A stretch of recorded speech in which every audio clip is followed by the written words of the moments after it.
పత్తి దిగుమతిపై ఉన్న 11% పన్నును కేంద్ర ప్రభుత్వం పూర్తిగా ఎత్తివేసింది. ఇది ఆగస్టు 19 నుండి డిసెంబర్ 31 వరకు అమల్లో ఉండనుంది. దీనివల్ల అంటే ఈ పన్ను ఎత్తివేసిన ఈ 2 వారాల్లోనే దాదాపు క్వింటాల్ పత్తికి 200 రూపాయల ధర అనేది తగ్గింది.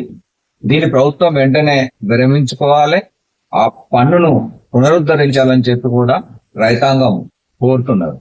దేశంలో దాదాపు 60 లక్షల మంది పత్తి రైతులు ఉన్నారు. తెలంగాణ రాష్ట్రంలో 9 లక్షల మంది పత్తి రైతులు ఉన్నారు. గత 2024-25 సంవత్సరం తీసుకుంటే ఆ పంట సీజన్ కాలంలో 2,94,00,000 బేళ్ల ఉత్పత్తి అనేది దేశంలో జరిగింది. అట్లాగే వినియోగ అవసరాలు తీసుకుంటే ఏంటంటే డిమాండ్ 3,18,00,000 వరకు ఈ డిమాండ్.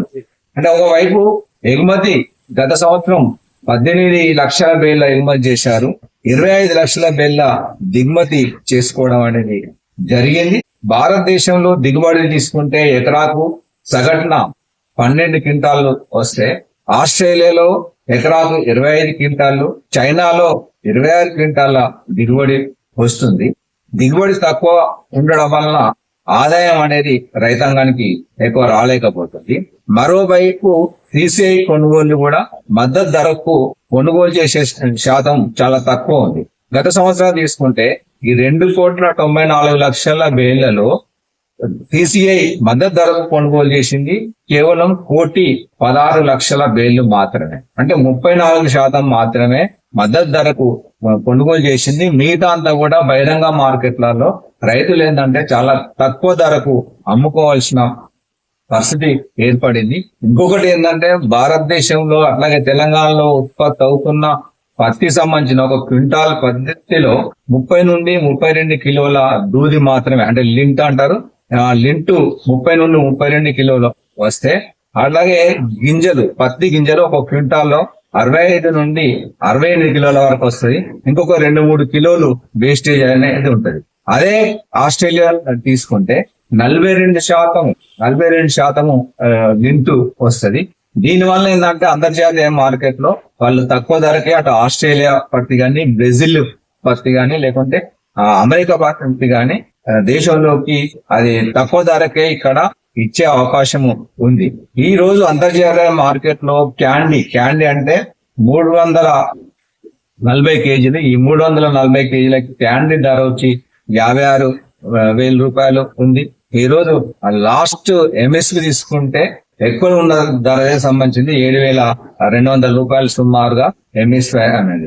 ఈ కాలానికి అంటే 25-26 సంబంధించిన పంట కాలానికి మిడిల్ స్టేబుల్ పత్తే మన దగ్గర ఎక్కువ పండుతుంది. తెలంగాణ గానీ, ఆంధ్రప్రదేశ్ లో గానీ, లేకుంటే దేశంలో మిగతా ప్రాంతాల్లో కూడా ఎక్కువ శాతం పండేది ఈ మిడిల్ స్టేబుల్. ఈ మిడిల్ స్టేబుల్ సంబంధించింది ఏంటంటే కేంద్ర ప్రభుత్వం ఎంఎస్పిగా నిర్ణయించింది 7,710 రూపాయలుగా నిర్ణయించింది. అట్లాగే లాంగ్ స్టేబుల్ వచ్చినప్పటికి ఏంటంటే 8,110 రూపాయలుగా నిర్ణయించింది.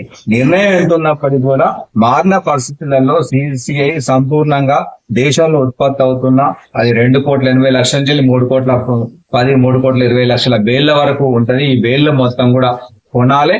అట్లాగే కంపెనీలకు తక్కువ ధరకే ఇవ్వాలి. కంపెనీలకు ఈ రోజు తక్కువ ధరకు ఇవ్వాల్సిన అవసరం ఏమొచ్చింది అంటే ఇటీవల కాలంలో ట్రంప్ ఏదైతే ఎగుమతుల పైన, ఆ దేశానికి సంబంధించిన దిగుమతుల పైన ఇండియాకు సంబంధించిన ఏవైతే ఎగుమతులు అవుతున్నాయో దాని మీద 50% టారిఫ్ విధించారో, ఆ 50% టారిఫ్ లో ఎక్కువగా ఎఫెక్ట్ అవుతుంది, ప్రభావం చూస్తుంది ఏంటంటే టెక్స్టైల్ రంగము.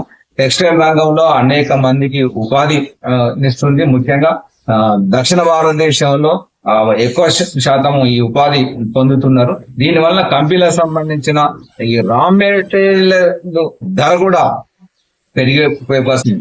దీనికి అవసరం ఏంటంటే రైతుల నుండి సిసిఐ పూర్తిగా కొనుగోలు చేయాలి, అటు కంపెనీలకు అందించే పద్ధతులు. అంటే ఇటు రైతు ఒక కన్నుగా, అట్లాగే కార్మికులు, పరిశ్రమలు ఒక కన్నుగా భావించి ప్రభుత్వం జోక్యం చేసుకున్నప్పుడు మాత్రమే ఇది అందరికీ ఉపయోగకరంగా ఉంటుంది. లేదంటే మాత్రం రైతాంగానికి తీవ్రమైన నష్టం అనేది జరుగుతుంది.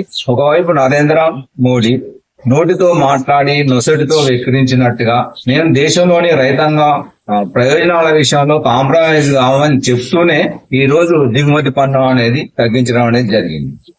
అమెరికా ట్రంప్ ఏం చెప్తున్నాడు, మీరు రష్యా నుండి క్రూడ్ ఆయిల్ సంబంధించింది దిగుమతి చేసుకుంటున్నారు, ఆ కారణంగానే మేము ఈ ట్యాక్సెస్ సుంకాలు విధిస్తున్నామని చెప్పారు.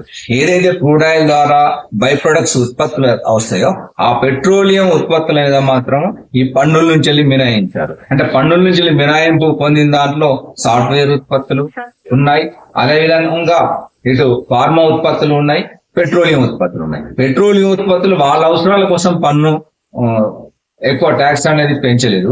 కానీ భారతదేశం సంబంధించింది ఏంటంటే ఇక్కడ మనం 80% దిగుమతి మీద ఆధారపడుతున్నాము.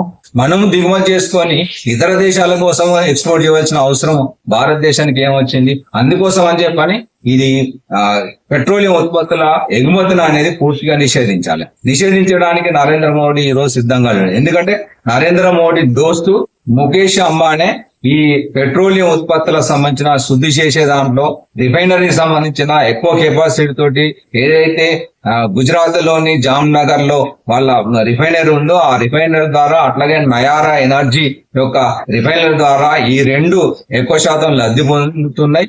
ఈ తక్కువ కాలం అంటే ఈ 3 సంవత్సరాల కాలంలోనే రష్యా నుండి దిగుమతి మొదలుపెట్టిన తర్వాత దాదాపు 50,000 కోట్ల రూపాయలకు సంబంధించిన లాభం అనేది ఒక రిలయన్స్ ఇండస్ట్రీని పొందింది. అంటే రిలయన్స్ కోసము ఇటు తెలంగాణ అట్లాగే దేశంలోని పత్తి రైతుల యొక్క ప్రయోజనాలను దెబ్బతీసే పద్ధతిలో మోడీ సర్కార్ వివరిస్తున్నారు. దీనికి ఫుల్ స్టాప్ అనేది పెట్టాలని చెప్పి కూడా రైతాంగం కోరుకుంటున్నారు. మరో అంశం ఏంటంటే ఇక్కడ CCI పూర్తిగా పత్తి కొనుగోలు చేయడమే కాదు, కేంద్ర ప్రభుత్వము అంటే తెలంగాణ రాష్ట్రంలో సన్న వడ్లకు క్వింటాల్కి 500 రూపాయలు ఎట్లయితే బోనస్ ఇస్తుందో కేంద్ర ప్రభుత్వం పత్తి రైతులకు క్వింటాల్కు సంబంధించిన 2,000 రూపాయల బోనస్ ప్రకటించడమే ఉన్న సమస్యకు పరిష్కారంగా